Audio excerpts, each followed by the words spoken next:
Not long ago, Fedor Emelianenko brightly knocked out Tim Johnson at the Bellator 269 tournament and showed that he is still a very dangerous fighter who's too early to write off. Someone considers Fedor the greatest heavyweight and the fighter in history, but someone doubts his regalia and achievements and pride. But one way or another, along with Mike Tyson, he brought hundreds of thousands of young guys to the gym and became a huge popularizer of MMA all over the world. Fedor never fought in UFC, and that is why some people doubt him. But during his career, he fought 10 times with fighters who at different times became UFC champions, and we will recall each of these fights in order to understand how good Fedor Emelianenko was. Fedor was in his prime and focusing on fighting. Wow!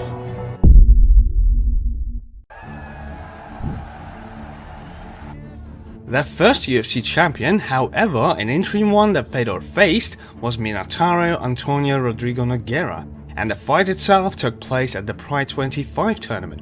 Antonio was the first Pride heavyweight champion, and at the time of the bout with Fedor, his record was 19 wins, 1 defeat and 1 draw.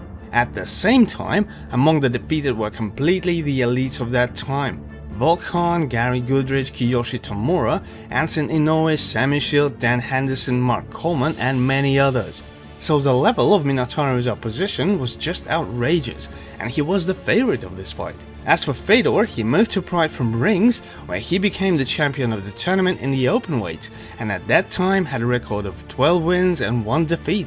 At the same time, very controversial due to a cut inflicted by an illegal elbow from Tsuyoshi Kasaka.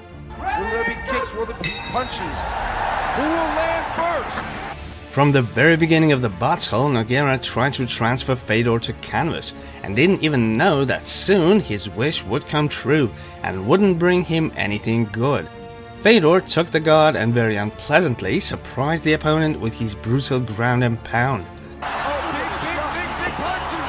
He's got him! Nogueira tried to save himself with a Kimura and then with a triangle. But that evening, Fedor's defense was on the other level, and even such a master of jiu-jitsu as Minotauro couldn't catch Fedor with a submission. The question of the first round was only whether Fedor could finish Nogueira or he could outstay this onslaught.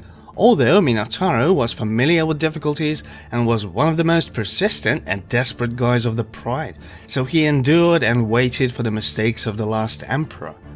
The second and third rounds were held according to the same scheme as the first one, but specifically on the canvas, with the full control and domination of Fedor. But this is not the case when the fight that goes down there becomes boring. So that evening, Nogueira couldn't see through the underdog named Fedor, and a new owner appeared at the championship belt. And Fedor later called their fight one of the most important in his career. This is how one of the most bright confrontations of the Pride began. After winning the belt and 4 victories in a row in Pride, Fedor took part in the 2004 Grand Prix in the rank of the heavyweight champion. At the same time, Nogueira defeated Krokop and now in the status of interim champion also took part in the tournament, and their meeting in the final would be the most suitable place for a rematch of the 2 best heavyweights of that time. But first, Fedor had to pass a member of the UFC Hall of Fame and the second champion on his way, Mark Coleman, who is rightfully considered the father of the ground and pound style. Fedor starts the attack with his mill, but Mark transfers him to the ground and enters the full mount, and then turns out to be behind the back of the Lost Emperor. But Fedor slips out of Coleman's strong paws and makes the guillotine in a stance. Alexander Emelianenko's brother and Vladimir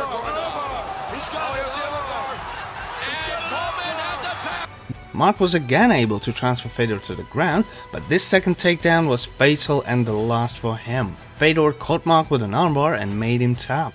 A very nice victory for the Lost Emperor, which makes Coleman very upset, with whom they will fight in a couple of years in a revenge.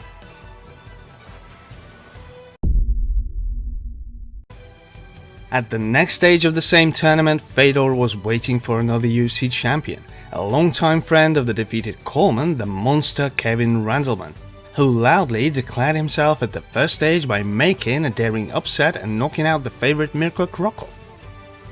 At the time of the fight with Fedor, the monster had 15 victories and 7 defeats, and in this battle he intended to create another massive upset. Can Renlo take him down?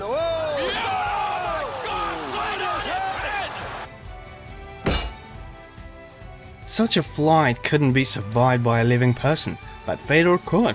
After such a difficult flight at Monster Airlines, Fedor managed not only to survive, but also to create a comeback by making a Kimura and forcing the monster to tap.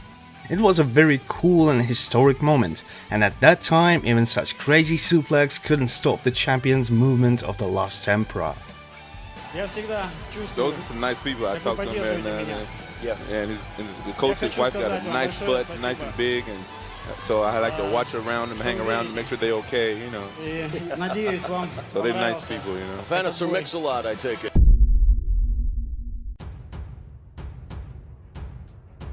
At the final of the same tournament, Fedor came to revenge with Antonio Rodrigo Nogueira, who after losing to the Emperor won 5 battles in a row and became an interim champion, and the winner of the final would become not only the champion of the Grand Prix, but also united the champion belts, thereby becoming the best of the best. Fight for the title, it has come down to Emelianenko versus Nogueira, champion. At the beginning, the fight switched to the canvas and Fedor spent about 3 minutes in the guard of Nogueira, who was much better prepared for the opponent than in their first fight. In one of the episodes, the fighters unintentionally collided with their heads and Fedor had a deep cut. The fight was stopped and the final received the status of no contest. Such an expected event for the whole world of MMA, and it was such a big disappointment. But they didn't end there. After the battle, Nogueira said that Fedor deliberately went for this clash, since he couldn't find the key to defeating the Brazilian, and Fedor in turn replied that what happened was more likely to play for Minotauro himself. In any case, the Grand Prix needed a champion, and after 4 months this fight was organized again. Main event of Shockwave, it should be a classic. Fedor's gameplay was now different from what we saw in the first 2 battles. He made excellent use of throws and takedowns, transferring the Brazilian to canvas, but at the same time trying not to go to the Minotauro's guard, but decided to work more in a stance where he did well. In this fight, you guys. Nice takedown by Fedor. And a soccer kick. Having trouble getting Emelianenko at all. And there it is again. Every time they get close, he gets slung to the mat. Nogueira throughout the fight didn't abandon attempts to drag Fedor down, but he clearly followed his plan and worked in a stance. And even when the Brazilian managed to transfer the fight to the ground, his jiu-jitsu didn't help him to turn the tide and take the victory in this fight.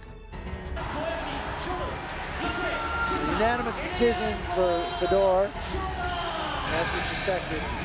So Fedor, by the second time, still managed to win against Nogueira by unanimous decision, and became the champion of the Grand Prix in heavyweight by uniting the belts. The domination of the Last Emperor continued, and the victory over the top Minotauro at that time was much appreciated, since in his entire prior career he lost only to Fedor twice and by split decision to Josh Barnett.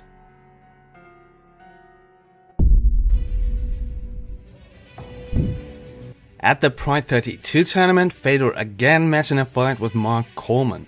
Hammer's form was already far from the top, but I'm sure he came out to this fight with a special attitude and seriously intended to stop the domination of the Last Emperor. And before this fight, the Hammer defeated Mauricio Hua, after which a serious brawl in the ring began between Team Hammerhouse and the Shogun team. Deal, Fedor versus Coleman. The Hammer, as expected from the very beginning, flew for the legs of Fedor, but the champion defended himself perfectly and punched back Coleman's head and body. Mark acted too straightforward, and the only thing he could count on was a takedown and a ground and pound. But all his achievements can be seen in this frame, bloody face, and Fedor is still on his feet. In the second round, Coleman still gets his way and transfers Fedor to the canvas, but for him it all ends not in the best way.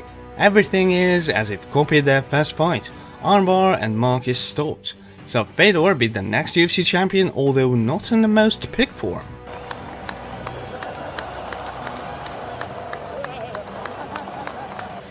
I will be back. I will fucking be back. He's the best. I'll be back, I guarantee it.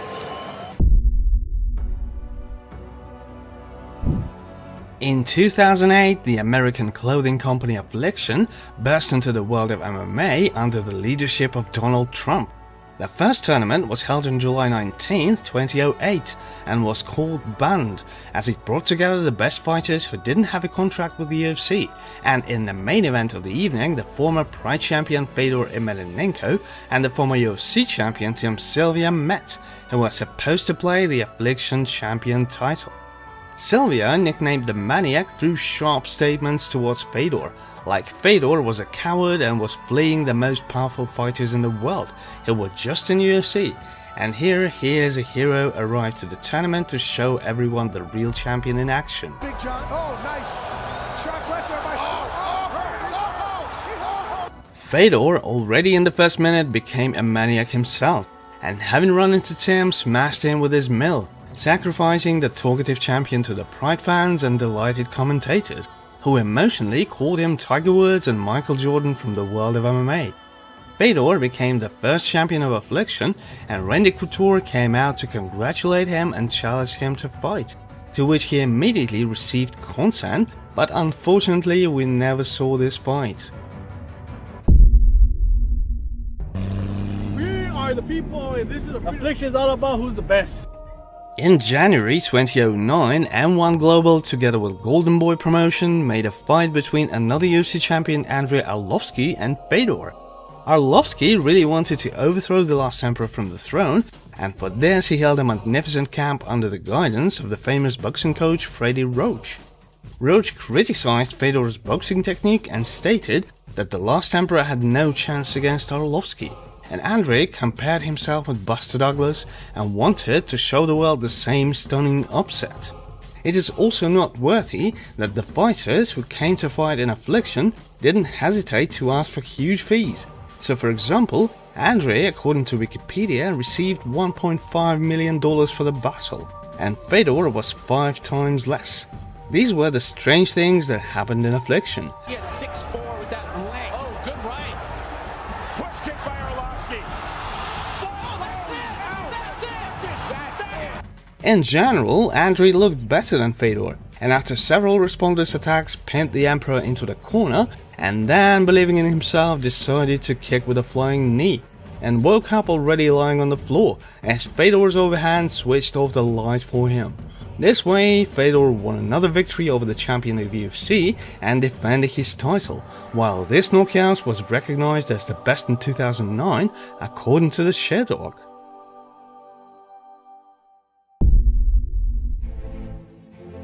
After the collapse of the Affliction and the failure negotiations with UFC, Fedor signed a contract with the Strikeforce and knocked out Brett Rogers in his debut. Fatality.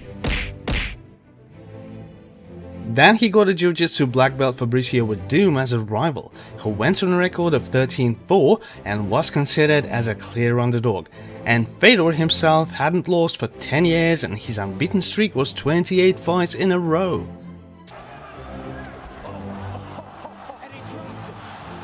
The beginning of the fight, and Fedor puts Werdum on his ass, but makes a fatal mistake and goes on finishing moves. The whole principle of Jiu-Jitsu in one episode: give in to win. Werdum pulled Fedor down and played his game. He made a triangle around his neck and made him tap.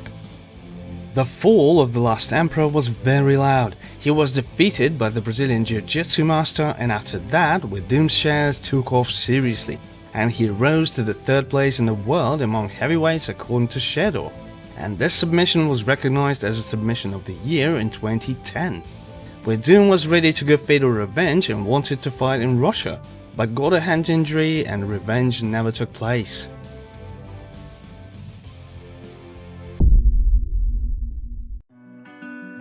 After losing to Werdum, Fedor lost twice more, to Dan Henderson and to Bigfoot, and also retired, but he couldn't live for a long time without fights, and in 2015 he returned to business. In 2017 he signed to Bellator, where he immediately lost by knockout to Matt Mitrione. After another defeat, Fedor took part in the Grand Prix of the heavyweights and at the first stage fought with the same veteran and former UFC champion Frank Mir, who was far from the best shape, but it should be admitted that Fedor had already been on a decline for a long time. Fedor won this fight by a knockout and reached the final of that rally, where he lost by knockout to Ryan Bader. And then there was a meeting with the last at the moment UFC champion Quinton Jackson, where Fedor also won, but I do not stop on this fight in detail, since there were fights of veterans far from the peak, and therefore I think there is no need to focus on those victories. As a result, Fedor fought 10 times with the champion of UFC during his career and won 9 times. Although not all of them were in top shape, but still, Nogueira is a real ultra top, whom Fedor beat twice. Arlovski and Sylvia, as far as I remember, were in good shape. Coleman and Randleman are always dangerous fighters. Just remember Kevin's knockout in a fight with Kroko. So as for me, Fedor may well be considered the strongest heavyweight in history. Well, or at least one of the best. It's up to everyone's business and choice. What do you think about this? Be sure to write your opinions in the comments. Do you consider Fedor to be the best, or do the achievements of Stipe Miocic interrupt the exploits of the last emperor? If you liked my review, don't wait till like to promote the video to the top, and if you have not yet subscribed, be sure to subscribe to be in touch and not to miss the next reviews. See you all soon!